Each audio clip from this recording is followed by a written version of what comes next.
Esquiadores que descienden lugares a los que nunca ha ido nadie.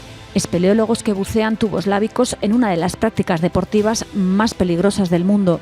Son experiencias filmadas que ahora llegan a Huesca en forma de cortometraje y que se proyectarán en el Festival de Cine de Montaña, Aventura y Naturaleza de los Pirineos, que arranca el 19 de febrero. Se pretende transmitir ese amor por el medio natural a través de las actividades que se pueden realizar con él, ensalzando, digamos, estos valores de respeto, de compañerismo, de superación. Compiten 21 cortometrajes de más de 30 nacionalidades, pero en el Teatro Olimpia también podremos ver este documental sobre la relación de los sherpas con los alpinistas. El festival viajará además a otras localidades de la provincia y a Francia. Se completará con exposiciones y con un trail que recorre los alrededores de Huesca.